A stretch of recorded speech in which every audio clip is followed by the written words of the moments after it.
morning guys. Nagki-crave tayo ng banana Q kahit mainit ang panahon. Pang merienda, maaga pa naman. Ang ulam natin ay yung sinigang sa bayabas na isda. Ito yung bayabas.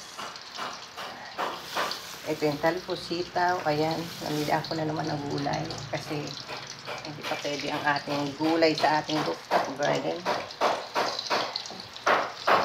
So, ito kasi pangalawang salang na. Kaya may sugar na siya. Update later guys. Ayan guys, dinagdagan ulit natin ng sugar. Ayan. Ano lang, wala akong wash lang na sugar. Ayan. Tutunawin lang natin siya. Tutunawin lang natin. Then yun. Ito na. Tapos may buko juice. Wow. Yan ang ating banana Q.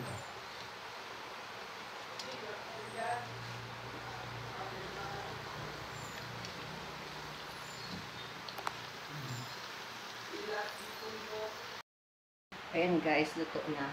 Pahuli natin. Pahuli na natin.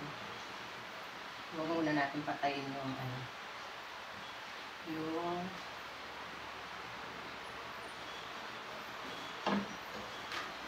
kasi pag walang dahon ng saging, dumidikit.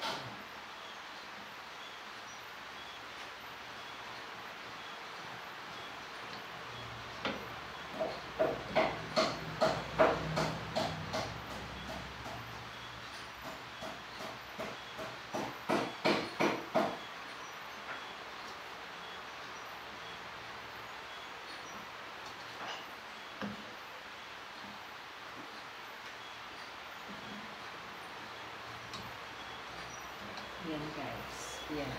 Ang ating kamote Q. Maganda na tayo bago magluto ng tanghalian. Ang mga dogs na paliguan na. Ito yung kamote Q natin. Meron pa kami tira nito o binili ko na ano ito? Hot dog sandwich. Ito yung buko juice. Ang pinaka the best.